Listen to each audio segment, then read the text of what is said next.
Nagising ako nang maramdaman kong may nakadantay na mabigat na bagay sa bandang tiyan ko. May nararamdaman din akong hangin sa bandang leeg ko. Nang idilat ko ang mata ko ay natagpuan ko si Queen na nakahiga sa tabi ko at nakapulupot ang braso niya sa bewang ko. Ang ulo naman niya ay nakasiksik sa leeg ko.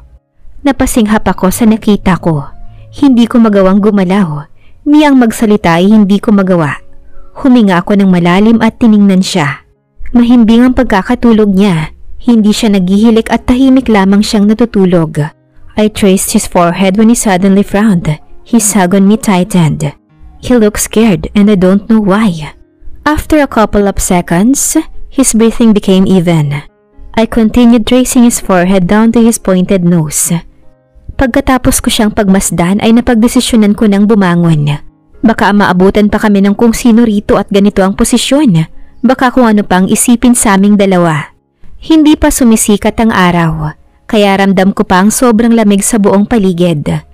Tatanggalin ko na sana ang braso ni Queen na nakapulupot sa akin, pero mas humigpit lang ang pagkakayakap niya. Malamang gising na siya, kaya ganyan ang pagkakahigpit ng yakap sa akin. Pilit ko siyang inilalayo sa akin pero pilit din siyang dumidikit sa akin. Naramdaman ko ang pagngiti niya sa leeg ko, kaya hinampas ko siya. Hindi naman siya kumibo at nanatiling nakayakap sa akin. Tatanggalin mo ba yung braso mo o puputulin ko na lang? Pagmamaldita ko sa kanya. Sana lang talaga ay umepekto dahil baka hindi ko na alam ang gagawin ko sa kanya. Umiling-iling naman siya. Mas isiniksik pa niya ang ulo sa gilid ng leeg ko at mas hinigpitan ng yakap sa akin. Ang sobra mo naman sa umaga, he huskily said. Paos pa ang boses niya pero ang sarap na sa pandinig. Parang gusto ko na lang marinig ng paulit-ulit ang boses niya. Baliw ka kasi. Sinubukan ko ulit na alisin ang braso niya pero kagaya kanina, wala pa ring nangyari. Mas malakas pa rin siya kaysa sa akin. Mas isiniksik niya lang ang sarili sa akin, para siyang magnet kung makadikit. Bumuntong hininga na lang ako sa kawalan ng pag-asa, na tinawanan niya lang. His arms are still around me when he lifted his head and rested above his palm. He looked at me straight in the eyes. I was shocked when he suddenly lowered down his head and captured my lips using his. My eyes was left open while he's kissing me. I can't get enough of these sweet lips, he said and gave me 3 smack kisses on my lips. Good morning, Julia. Nakangiti niyang bati sa akin na siyang ikinapula ng mukha ko.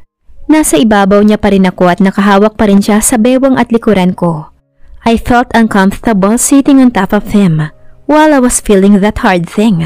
I wanted to move, but I'm afraid that it'll only make the whole situation more awkward. Where's my good morning? Maya-maya pa'y tanong niya. I can't even look straight into his eyes. Good morning. Nahihiyang bati ko sa kanya pabalik. Akma sana akong gagalaw nang pigilan niya ako. Humigpit ang hawak niya sa bewang ko at pinirmi ako sa kandungan niya. Huwag kang gagalaw, baka magwala yan. Saad niya at ininguso ang gitnang bahagi ng katawan niya. Now, he's making it more awkward. Uminit ang magkabilang pisngi ko dahil sa sinabi niya. Agad na umalis ako mula sa pagkakaupo ko sa kandungan niya. Iniiwas ko din ang mata ko mula roon sa bagay na alam kong magiging dahilan ng pagkakasala ko ngayong umaga. Bakit pa kasi kailangan pa niyang sabihin yun? He whispered. Narinig ko na lang na bumukas ang pinto ng banyo. Nakahinga naman ako ng maluwag nang mawala na siya sa paningin ko. Nakakahiya talaga. Ang aga-aga ang landi mo na, Julia. Haist, nakakainis talaga. Niligpit ko na lang ang unan at kumot at inilagay sa loob ng bag ko. Inayos ko na rin ang folding bed at nilagay sa gilid ng kwarto na hindi masyadong dinaraanan. Inayos ko rin ang throw pillow sa sofa na nalaglag. Pagkatapos kong mag-ayos ay sakto namang dumating si Nurse Jessa. Nakangiti siyang bumati sa akin ng magandang umaga. Good morning din, Nurse Jessa. Bati ko pabalik sa kanya. Nagtaka ako nang tinitigan niya ako ng malalim at nagtataka akong tiningnan. May problema po ba? Tanong ko. Mahinhin naman siyang tumawa. Palagay ko ay kailangan mong magsuklay. Sagot niya. Mabilis naman akong tumalikod sa kanya at hinalughog ang bag ko para maghanap ng suklay at salamin. Nang makita ang hinahanap ko, mabilis kong tiningnan ang sarili ko sa salamin. Halos mapapikit ako nang makita kong gaano kasabog ang buhok ko. Para akong nakipagsabunutan sa kanto. Agad kong sinuklayan ang buhok at inayos ang sarili. Hindi na kita napuntahan rito kagabi dahil busy kami sa emergency room, saad ni Nurse Jessa. Dahilan para tumingin ako sa kanya at ngumiti. Naku, ayos lang po yun, Nurse Jessa. May tiningnan siya sa monitor at may isinulat siya sa dala niyang clipboard. Ganon din ang ginawa niya matapos tingnan at ayusin ang IV fluid na nakasabit kay Dad. Mula roon ay tumingin siya sa akin. Maayos naman ang kalagayan ng daddy mo and... Natigilan siya nang dumako ang tingin niya sa liig ko. Kinakabahan naman akong hinawakan ng parting yun. Kapag talaga yung ginawa niya kanina ay nag-iwan ng marka, magkakalimutan talaga kami. May nakakagat yata sa liig mo, Julia. Inosenteng saad ni Nurse Jessa. Gusto ko na lang lumubog sa kinatatayuan ko. Julia, can you hand me my bag please? Lupa, lamunin mo na ako. Ilang beses ba akong mapapahiya sa umagang to? Nahihiya akong umiwas ng tingin kay Nurse Jessa, na ngayon ay baka sa mukha niyang pagkagulat nang bigla na lang magsalita si Queen. Nang lingunin ko si Queen ay halos sabunutan ko na siya, nang nakitang nakalabas ang kamay niya mula sa maliit na siwang ng pinto. Hindi ako makapagsalita, ni ang gumalaw ay hindi ko magawa. Ano na lang ang iisipin ni Nurse Jessa? Malamang ay napagtagpi-tagpi na niya ang pangyayari. Mula sa sabog kong buhok, kiss mark at ngayon naman ay may lalaking nasa loob ng banyo na nagpapaabot ng bag niya. Paano kung heist? Huwag naman sanang ganun ang nasa isip ngayon ni Nurse Jessa. Hey, still haven't moved on from the kiss or do you want more? Lord, anong pagpapahirap ba ito? Patawarin niyo po sana ako sa maaari kong gawin sa lalaking yun. Baka masakal ko siya. I think I have to go. Biglang saad ni Nurse Jessa. Tapos ko naman ang i-check ang daddy mo. Hindi na ako nakasagot pa kay Nurse Jessa dahil sa kahihiyan. Oh, rinig kong saad ni Queen. Siguro ay narinig niyang nagsalita si Nurse Jessa. Julia, napalingon ako kay Nurse Jessa na nasa may hamba na siya ng pintuan. Iba yata yung nakakagat sa'yo. Tudyo niya na mas nagpapula sa mukha ko. Mabuti na lang at mabilis din siyang umalis at hindi na nanudyo pa. Julia, can you hand me my bag please? Nilis kong nilingat ko na ngayon ay nakasilip na ang ulo sa siwang ng pinto. Kinuha ko naman ang bag niya na nasa ibaba lang ng sofa at inis iyong ibinato sa kanya. Tumama naman iyon sa mukha niya. Kainis ka? What did I do? Natatawang tanong niya habang inaayos ang bag. Namula naman ang parte ng mukha niya kung saan tumama ang bag na binatok ko sa kanya kanina.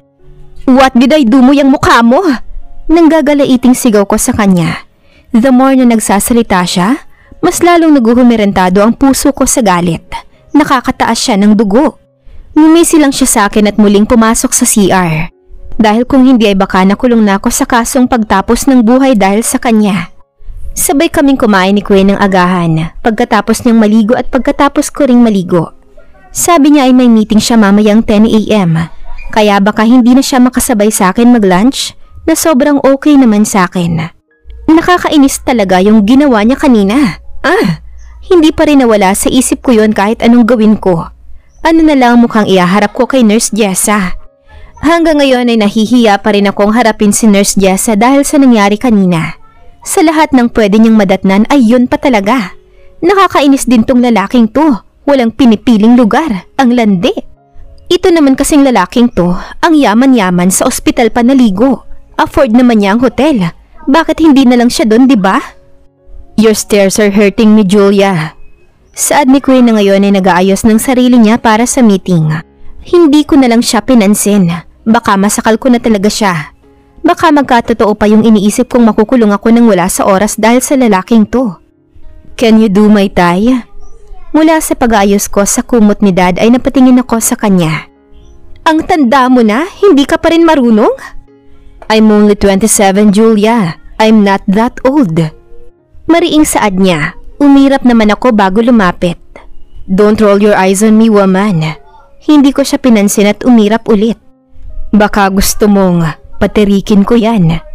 Biglang saad niya na nagpatigil sa akmang pag-abot ko sa necktie niya. Tumingala ako at nakita kong sobrang laki ng ngisi niya sa akin. Mabilis kong inayos ang necktie niya at hinigpitan ng pagkakatali nun. Mabilis naman siyang lumayo sa akin at takot na tumingin.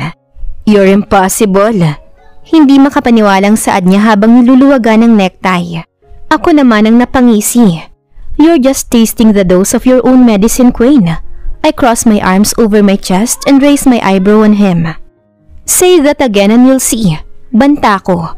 Papatirikin ko yung mata mo. Bali walang sagot niya na nagpainis sa akin. Kinuha ko ang isang paras ng sandals ko sa kanang paa ko at ibinato sa kanya. Unfortunately, nakailag ang loko.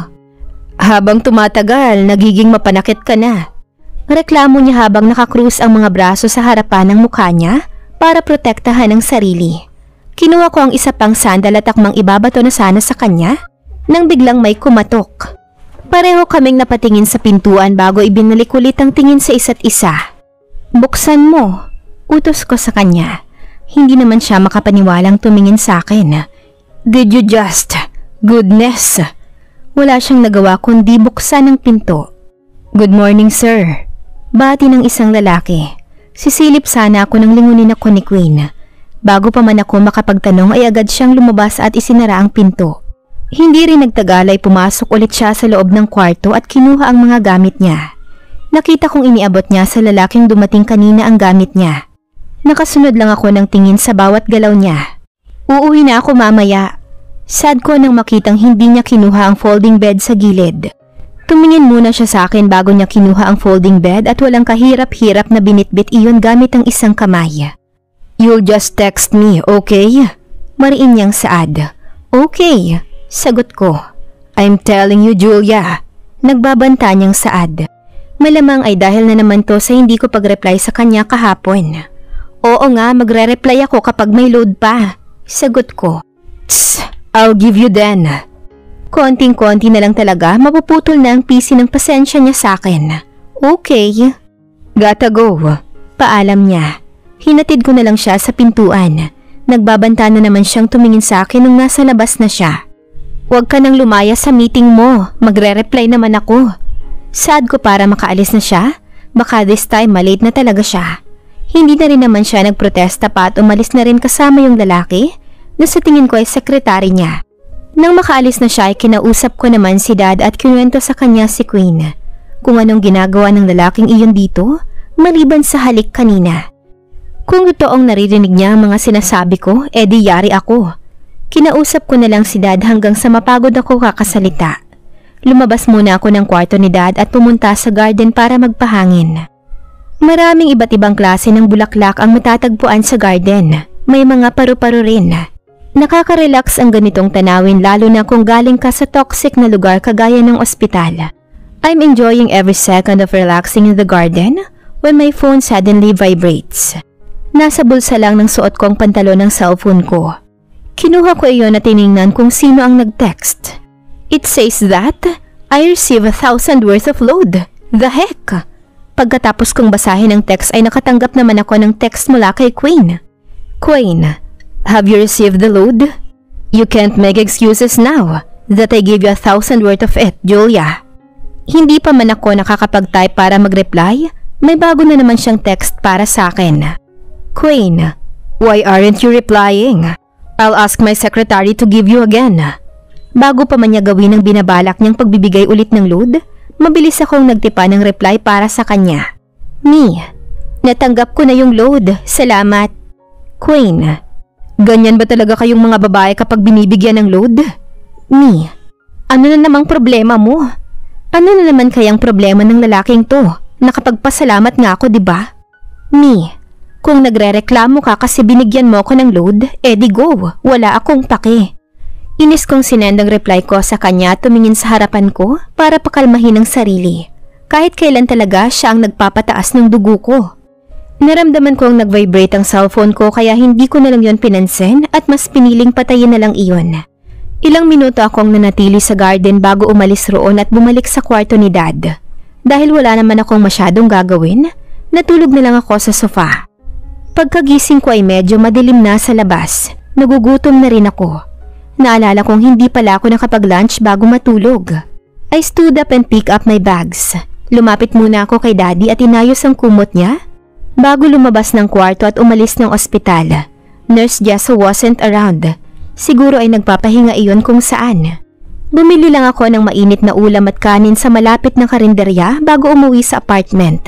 Nagtatakbuhang mga bata, usok mula sa sigarilyo ng mga tambay na nagiinuman sa gilid, at usok ng ihawan sa gilid ang sumalubong sa akin. Pagdating sa kanto kung saan malapit ang apartment na tinitirahan ko, gumigilid ako sa tuwing may makakasalubong akong mga Sunday school night shift students at saka malalaking tao. Minsan pa nga akong nabangga ng isang batang tumatakbo papunta sa direksyon ko. Buti na lang at agad akong nakaiwas. Pagkarating ko sa apartment, ay agad kong inilagay sa sahigang dalang bag at pumunta sa kusina. Nilagay ko sa maliit na mangkok ang ulam at sa plato naman ang kanin. Hindi na ako nag-aksaya pa ng segundo at agad na kumain.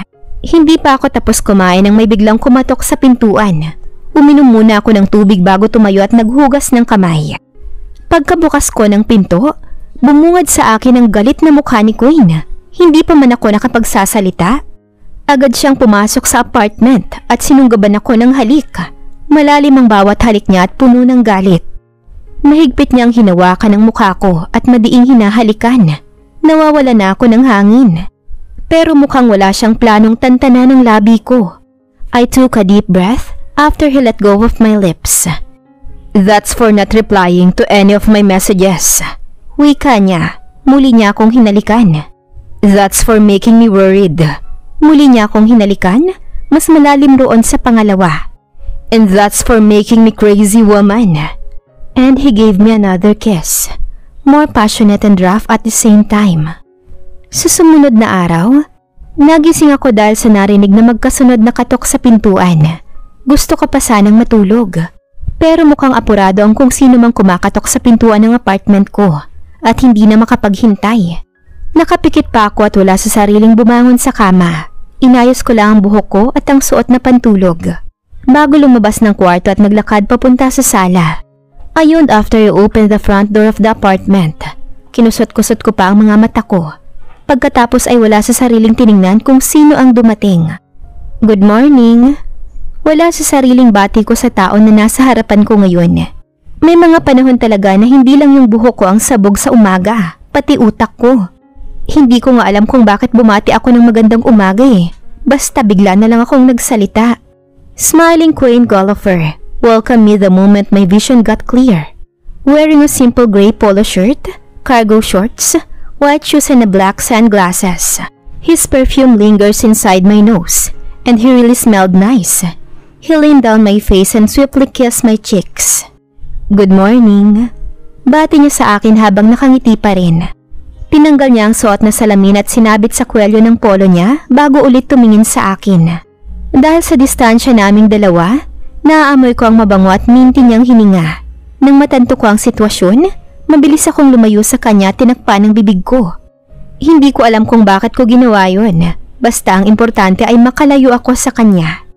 "Anong ginagawa mo dito?"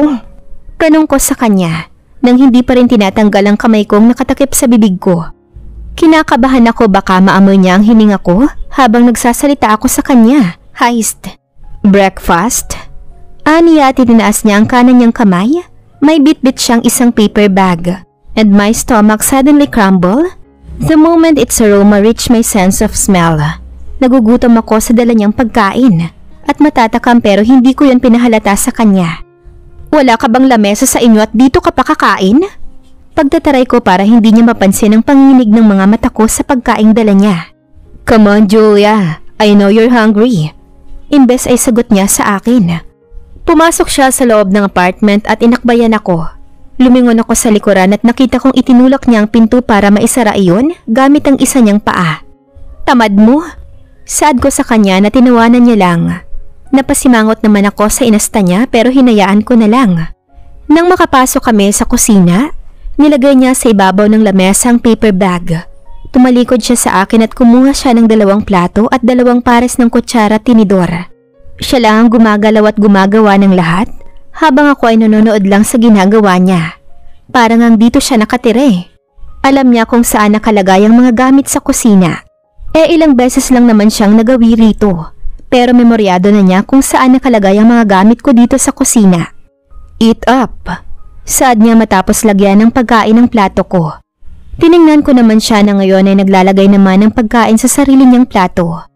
Bakit ka pala nandito? Wala ka bang trabaho? Tanong ko sa kanya. Isinubo niya ang malaking hiwa ng karne matapos siyang tanungin. Nanonood lang ako sa bawat galaw niya. Tumayo siya at kumuha siya ng isang plastic na pichel sa ref at nilagyan niya ng tubig ang baso ko. Thank you, mahinang saad ko. You're going with me today, Julia. Sagot niya. Kumunot naman ang noo ko sa naging sagot niya. Wala akong ideya kung saan siya pupunta at kung bakit ako sasama sa kanya. Where? Tagaytay. What? Tanong ko na mas lumamang ang sigaw. Kung kanina ay medyo inaantok pa ako, ngayon ay gising na talaga ang diwa ko. Inabot ko ang baso na may tubig sa gilid ng plato ko at inubos ang lahat ng laman nun bago nagsalita ulit. Ano namang gagawin natin doon? Tsaka hello, may trabaho ako no? Hindi pwede, ayoko. Protesta ko. I already informed the management that you can't work today. They said it's okay. Paliwanag niya. Ano? Bulangtang na tanong ko. They said it's okay. Bali walang sagot niya. Para bang hindi big deal yung ginawa niya. Nasapo ko ang noo ko at napapikit nang makaramdam na ng kaunting inis. Ito yung kinaiinisan ko sa kanya minsan eh. Acting like everything is not a big deal. Acting ahead without even consulting me first. I know it's still so vague of what's going on between us. But I still have the rights to know, especially if I'm involved. Siguro para sa kanya hindi, pero para sa akin oo. But it's not okay for me. I answered him honestly. May trabaho ako, Queen. Baka akala mo pwede kong iwan yun. Kapag nawala ako ng isang araw, matatambakan na ako ng trabaho pagkabalik ko. Paliwanag ko sa kanya. Nakatingin lang siya sa akin at nakikinig. Hinintay ko naman kung ano ang magiging reaksyon niya. Nakatitig lang siya sa akin. Pagkatapos ay bumuntong hininga siya at yumuko. Alright, maybe some other time then. I forgot I still have a lot of works in the office. Sagot niya sa akin at nagpatuloy na ulit sa pagkain. Tahimik naman akong nagpatuloy sa pagkain at minsan ay tinitingnan siya. Parang may kakaiba sa aura niya ngayong umaga. Para siyang malungkot na ewan. Nakaramdam tuloy ako ng kaunting guilt. Umiba yung itsura niya ngayon sa itsura niya pagkarating niya rito kanina.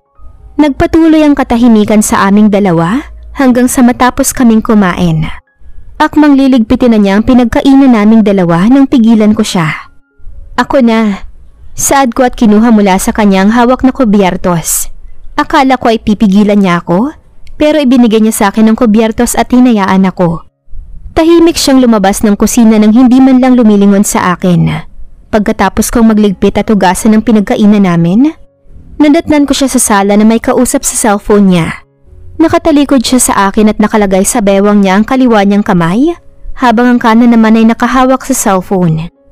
Yes, cancel all the reservations, saad niya sa kausap. Gustuhin ko mang umalis at huwag makinig, nanatili lang ako sa aking kinatatayuan. Yes, that too. Cancel it. Just pay everything. Yes, thank you. Napaayos ako ng tayo nang lumingon siya sa kinatatayuan ko. Hindi ko alam kung bakit hindi ako mapakali. Tumingin siya sa akin at tinitigan ako sa mga mata. My secretary called. Imporma niya sa akin. Ipinakita niya sa akin ang hawak na cellphone. I need to go to work. I'm just gonna drop you at your workplace and go straight to my office too. Ha? Wala sa sariling tanong ko sa kanya. Based doon sa sagot niya sa tawag, parang ang layo naman yata nun sa tinutukoy niya sa akin kanina. Kung ayaw mo, pwede namang ipasundo kita sa driver ko dito. Tapos hatid ka na lang din niya sa trabaho mo. Suhestyon pa niya. Nag-aalinlangan kong saad. Pinaglaruan ko ang kamay ko para maibsan ng kaba. Hindi ako makasagot. Nakagat ko ang pangibabang labi ko sa kawalan ng sagot sa kanya. Julia! Napapitlag ako sa pagtawag niya sa pangalan ko. Hindi na. Nandito ka naman na kaya bakit yung driver mo pang maghahatid sa akin? I told you, I'm needed at the office. Sagot niya. Okay lang naman kahit hindi mo na ako ihatid o kahit ng driver mo. Ayos lang naman sa akin. Sagot ko. Baka makaabala pa ako sa gagawin nila. Nang tingnan ko siya ay nakatingin siya sa relo niya sa pulsuhan. Bumuntong hininga siya at pagkatapos ay itinuon ang paningin sa akin. Nataranta naman ako at hindi alam ang gagawin. Frente siyang umupo sa sofa at tiningnan ako. Nakadikwatro ang paa niya at nakakrus ang braso sa harapan ng dibdib. I'll just wait for you here. Get dressed so you won't be late. Saad niya at iminwestra ang daan papunta sa kwarto ko. Tumango naman ako at mabilis na umalis sa harapan niya. Mabilis lang akong naligo dahil alam kong may kaiklian ng pasensya niya. Nagsuot lang ako ng puting blouse, itim na pants at itim na 3 inches heels. Hindi na ako nag-makeup. Naglagay na lang ako ng lip tint sa labi ko. Hindi ko na rin itinali ang buhok ko. Nilugay ko na lang iyon dahil medyo basa pa. Pagkatapos mag-ayos, kinuha ko na ang bag ko. Sinigurong kompleto ang lahat ng laman nun at lumabas na ng kwarto ko. Tara! Saad ko kay Queen na nakaupo pa rin sa sofa at naghihintay sa akin. Hinintay ko munang tumayo siya at naunang maglakad palabas bago ako sumunod sa kanya. Nakasunod lang ako sa kanya. Nang nasa may pinto na kami, tumigil ako para ilak ang pinto ng apartment. Nang masigurong nakalock na ang pinto, sumunod naman ako sa kanya papunta sa sasakyan na nakaparada lang sa harapan. Tahimik lang akong pumasok sa loob ng sasakyan at umupo. Hindi pa ba tayo aalis? Tanong ko sa kanya. Nang lingunin ko siya ay may hawak na siyang puting t-shirt na kinuha sa isang itim na Dutch bag sa backseat. Come closer, saad niya. Ha? Tss. Dahil hindi pa siya naka-seatbelt, madali lang para sa kanyang lapitan ako. Nagtaka ako kung ano ang gagawin niya. Magtatanong pa sana ako sa kanya. Nang masagot na ng ginawa niya ang itatanong ko sana. Hinawakan niya ang buhok ko at tinutuyo iyon gamit ang puti niyang t-shirt. You should dry your hair. The water's dripping on your blouse. Saad niya. Nang tingnan ko ang blouse, medyo basa nga iyon. Hindi ako sumagot. Tiningnan ko lamang siya habang pinapatuyo niya ang buhok ko. Napagmamasdan ko na naman ang malapitan ng mukha niya. Ang namumula niyang pisngi, ang matangos niyang ilong, ang manipis at mapula niyang mga labi. Dahan-dahan ang ginawa niyang pagpapatuyo sa buhok ko. Maingat na maingat siya sa ginagawa. Kahit kanina ay pakiramdam ko nagtatampo siya, ginawa niya pa rin ito. Libo-libong paru-paro ang nagliparan sa loob ng tiyan ko dahil sa ginawa niya. Parang may kung anong sumabog sa loob ng puso ko dahil rito. Napalunok ako nang bigla siyang lumingon sa akin at tinitigan ako sa muka. Wala pang ilang segundo, napapitlag ako nang bigla na lang may bumusina sa likuran namin. Tumikhim ako at kinuha mula sa kanyang t-shirt. Ako na, salamat. Sad ko na lang na tinanguan niya lang. Tahimik lang niyang pinaandar ang sasakyan at nag-drive. Nang makarating na kami sa harapan ng building kung saan ako nagtatrabaho, hindi agad ako bumaba. Pinapakiramdaman ko pa kung ano ang gagawin niya o sasabihin niya, pero tahimik lang siya. Nang lingunin ko siya, nasa harapan lang nakatutok ang mata niya pero sobrang higpit ng hawak niya sa manibela. Parang sobrang lalim din ang iniisip niya dahil tutok na tutok ang mga mata niya sa harapan at anumang oras ay sasabog na. Tumikhim ako nang bigla na lang may parang bumara sa lalamunan ko. Lumingon siya sa akin saglit pero agad din siyang tumingin sa harapan at tumitig sa kung saan. Nakagat ko ang pangibabang labi ko ng matanto kung gaano ka-awkward na binuksan ko ang pinto ng kotse saka lumabas. Ingat ka, sad ko. Tumango lang siya sa akin na siyang nagpaguho ng isang parte ng puso ko.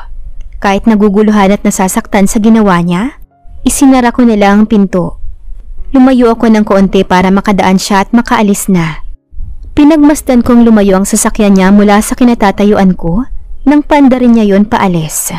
Nakatayo lang ako roon habang hinihintay na mawala sa paningin ko ang sasakyan niya.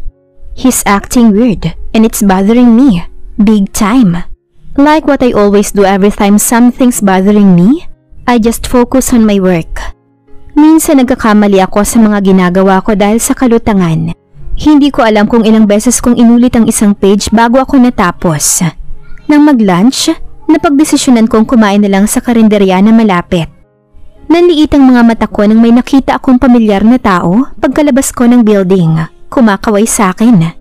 Nang tumakbo siya papunta sa akin, doon ko lang nakilala kung sino. Missy. Oh my God! Long time no see, Julia! Bungad niya pagkatapos akong halikan sa pisngi. Napangiwi ako sa lakas ng boses niya. Pakiramdam ko nga, pinagtitinginan kami ng ibang empleyado na palabas na rin para kumain ng lunch kung saan. Para kang kabuti, bigla ka nalang sumusulpot sa kung saan. Saan ka ba galing? Diyan lang sa tabi-tabi, naghahanap ng isang queen golfer. Sagot niya sa akin. Tinaas baba niya ang 2 kilay at nakangisi sa akin. Halatang nunudyo na naman siya sa akin. Natigilan naman ako sa sinabi niya. Kanina ko pa pinipigilan ng sarili kong isipin si Queen. Pero heto si Missy pinapaalala talaga. Saan ba ako makakahanap ng lugar na walang kahit na anong bakas niya? I look at her flatly, and she exaggeratedly put her hand on her mouth. Her eyes went wide open upon realization. Umiling na lang ako at hinila siya paalis roon dahil sa tingin na ng mga empleyado sa aming dalawa. You what? Malakas ang boses na tanong niya. Tinapik ko ang kamay niya at tumingin sa paligid. Nahihiya naman akong ngumiti sa mga tao ngayon ay nakatingin na sa aming dalawa. Nandito kami ngayon ni Missy sa malapit na karinderya sa opisina. Habang naghihintay sa order namin, nagtanong naman siya sa akin tungkol kay Queen. Sinabi ko naman sa kanya kung ano ang nangyari kaninang umaga. Ang ingay mo talaga. Mahinang saad ko habang lihim na tinitingnan ng ibang kumakain. Oo, ako na ang paranoid. Tss. Hello? Sino ba namang hindi mabibigla dyan sa sinabi mo? Eksaherada at medyo maarteng tanong niya sa akin. Siyempre ikaw lang, hindi naman kabigla-bigla yun. Sagot ko. Tss, kawawa naman si Queen.